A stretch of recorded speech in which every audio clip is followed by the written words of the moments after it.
Monte. Coucou. Voilà, hop, on va faire une vidéo ensemble.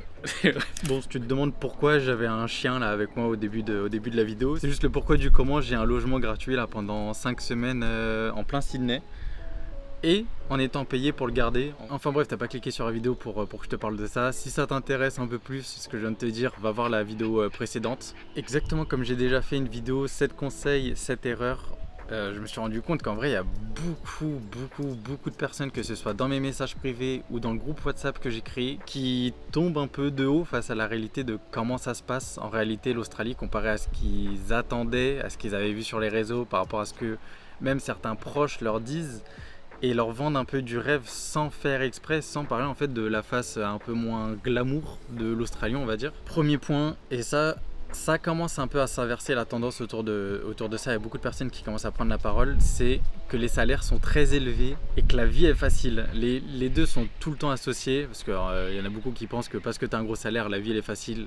Pas vraiment, enfin c'est plus nuancé que ça en tout cas. Oui, certains salaires sont ultra attractifs comparé à la France. Dans la moyenne, tu seras 2 à 3 fois mieux payé qu'en France pour les mêmes postes. Et tu as certaines exceptions où tu vas taper du x4, x5. Ces exceptions sont rares.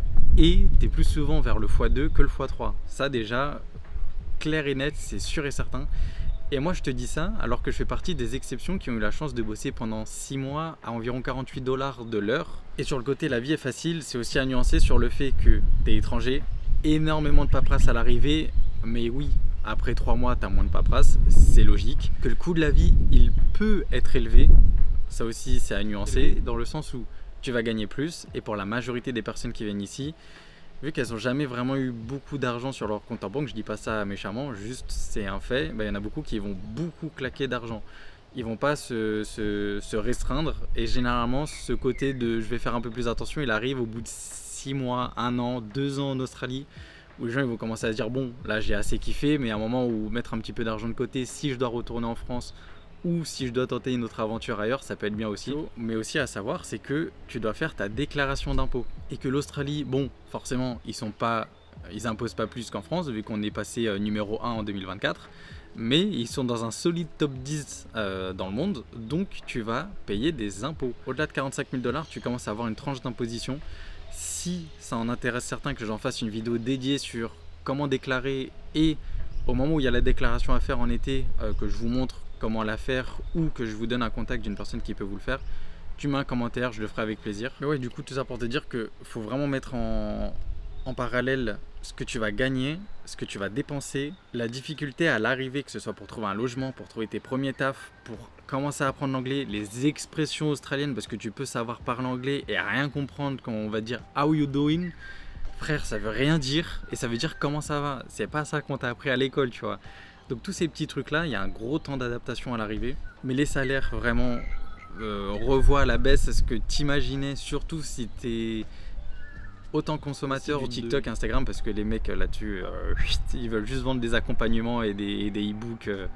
Enfin bref. Deuxième point qui rejoint à peu près le premier, c'est on trouve facilement un job en Australie.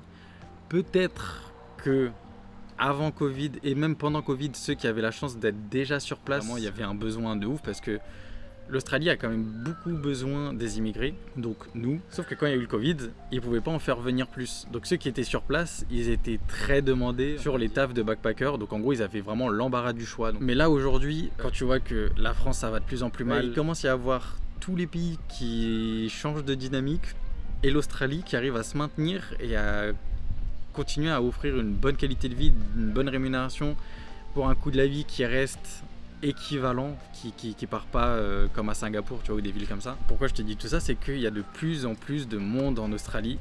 J'avais vu passer, je crois que c'était 600 000 personnes l'année dernière, alors que par exemple il y a 3 ans c'était 200 000. Et aussi un truc tout bête, et ça il n'y a pas grand monde qui en parle, c'est qu'il y a de plus en plus de personnes aussi de pays très pauvres. Genre le Népal, l'un des pays les plus pauvres du monde. Quand ils arrivent littéralement pour une journée de taf, ils vont faire un mois et demi de salaire de ce qu'ils faisaient au Népal. Donc dis-toi que ces gens-là, s'il faut bosser à la moitié du taux horaire légal australien, dis-toi qu'en fait eux ils vont juste t'éteindre, parce que nous, oui on va gagner un peu plus qu'en France, mais eux c'est pas un peu plus, eux ils bossent 1 an, ils mettent de côté 1 an, ils retournent dans leur pays, c'est les rois du pétrole. Nous, tu peux coffrer 30 000 euros. Oui, c'est bien, mais tu retournes en France, tu vas pas t'acheter un appart, tu vas pas t'acheter une maison, ça va rien changer à ta life. Donc trouver un job, ça commence à être de plus en plus compétitif. Entre la concurrence, les salaires qui diminuent et le fait qu'il y ait de plus en plus besoin de parler anglais en arrivant, ça va être le point, je te dis tout de suite, c'est littéralement le point 4. Et aussi un truc tout bête, c'est que ça va extrêmement dépendre de là où tu arrives, de la saison à laquelle tu arrives, genre Sydney en été, trop compliqué, Sydney en hiver, facile. Donc non, c'est pas aussi simple que ça et il va commencer à falloir parler anglais. Ensuite, un petit point, je suis vite fait passer dessus là juste avant, c'est que le PVT Australie, c'est une aventure. Oui, mais il faut quand même le nuancer. T'as quand même beaucoup de galères et de choses à penser et c'est pas le côté aventure où t'as l'esprit léger. Non, il y a quand même beaucoup de contraintes. Il y en a beaucoup, ils vont passer une majorité de leur année à travailler malgré que c'était pas prévu en arrivant, à gérer leur budget, à faire tout l'administratif. Enfin bref, il y a toujours de la paperasse à faire quelque part. Parce que c'est un pays dans lequel se faire plaisir, ça coûte un bras. Et c'est pour ça qu'il y a beaucoup de backpackers qui viennent, ils se disent ouais, je vais venir, je vais faire 6 mois de road trip et 6 mois de travail. Et ils vont vite se rendre compte que pour 6 mois de road trip, faut pas travailler 6 mois. Et le ratio, il est pas bon du tout. C'est pour ça, typiquement, je fais une parenthèse, mais que de mon point de vue, c'est beaucoup mieux de venir travailler un an, se faire plaisir de temps en temps en allant à la plage, tu tapes une glace, enfin genre en mode, t'es quand même dans un pays où tu peux profiter de certaines choses sans trop dépenser. Et pour les trucs un peu plus divertissants, le faire, mais pas en Australie, le faire à Bali, le faire en Thaïlande, le faire en Amérique du Sud, le faire partout, mais pas en Australie, sans compter aussi toutes les arnaques. Et il y en a de plus en plus. Plus il y a de backpackers, plus il y a des naïfs dans le lot, plus il y a des arnaques. C'est triste, mais c'est logique, entre guillemets. C'est des choses qui existent. Je sais que je suis grave pas fun à raconter ça sur YouTube. Je suis en train de m'en rendre compte là. Donc fais vraiment gaffe, n'envoie jamais une caution à l'avance, n'envoie jamais un paiement à l'avance. Même quand c'est pour louer un truc sur lequel tu as déjà été sur place, ça se trouve la personne elle fait juste une fausse sous-location, elle veut juste encaisser des cautions et vu qu'il n'y a pas de contrat, il va te niquer la gueule. Fais attention, n'envoie pas d'argent sans être sur place. Et je vais faire une toute petite parenthèse, il y a beaucoup de bidouilleurs français aussi dans le lot. Tout le monde n'est pas tout rose et il y en a certains, ils vivent juste en profitant d'autres français un peu trop naïfs en arrivant sur place et vu qu'ils connaissent les combines, enfin bref, fais gaffe à ça. Le point suivant, je t'en ai parlé vite fait là il y a 2-3 minutes, c'est qu'il n'y a pas besoin de savoir parler anglais pour venir en Australie. Si, genre il n'y a aucun débat sur ça, il n'y a même pas de nuance à mettre, il faut savoir parler anglais pour venir en Australie.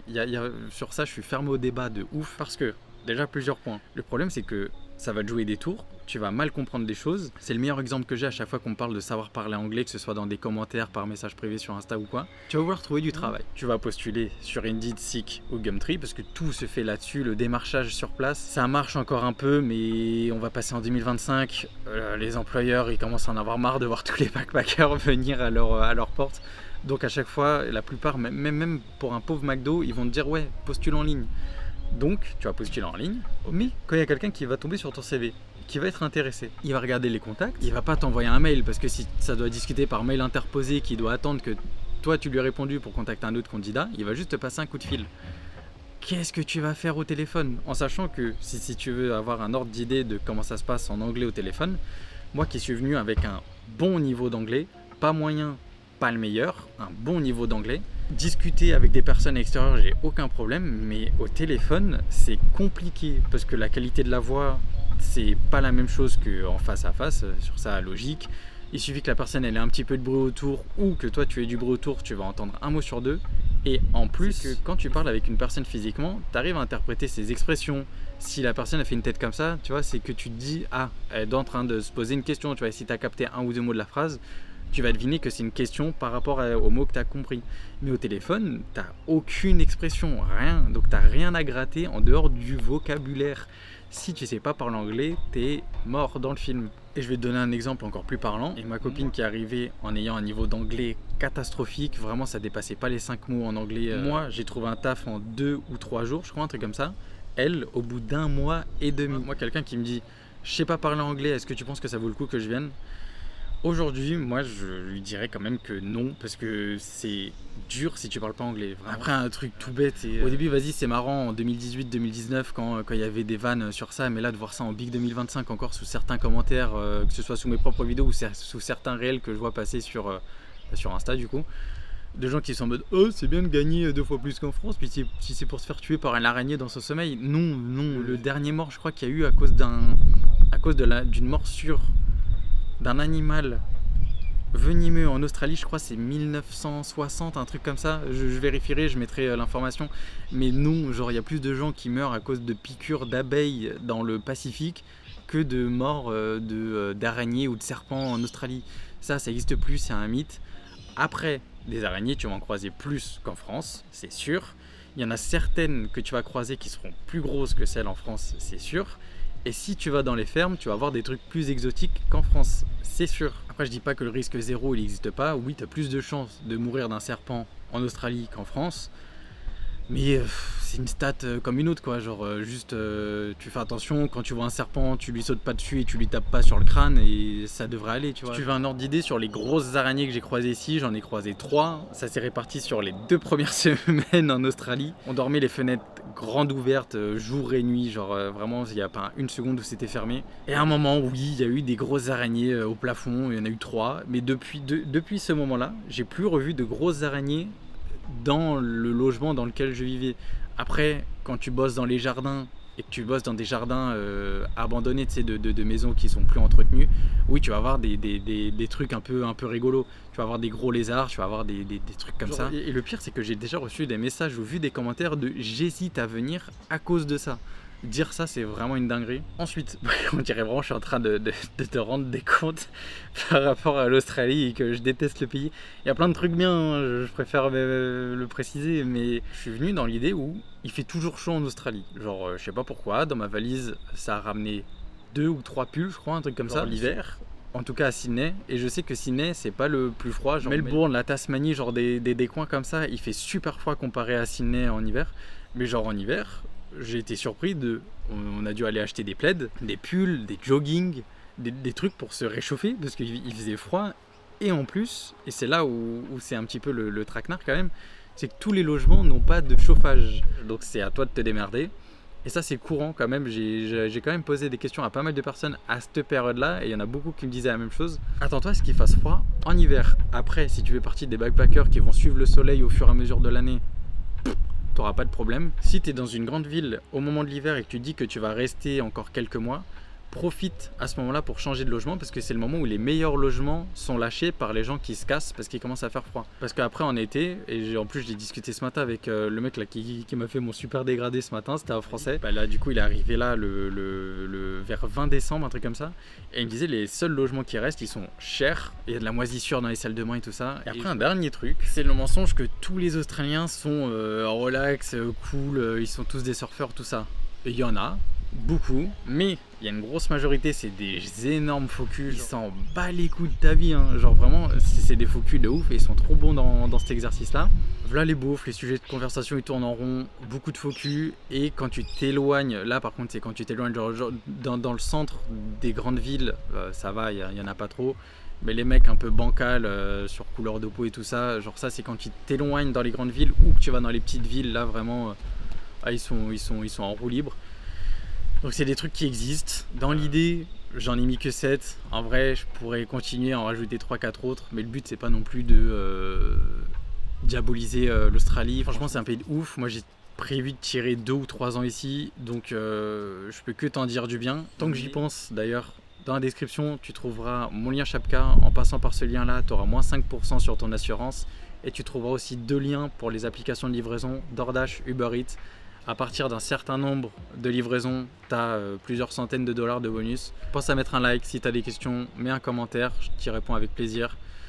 Si tu veux rejoindre le groupe WhatsApp de français ultra privé, genre vraiment je limite qui rentre dedans, envoie-moi un message sur Insta, je t'ajouterai. Ça prendra un petit peu de temps parce que je commence à recevoir beaucoup de messages avec l'été qui arrive là. Pense à t'abonner si je te l'ai pas déjà dit. Et puis ça sera à peu près tout pour cette vidéo.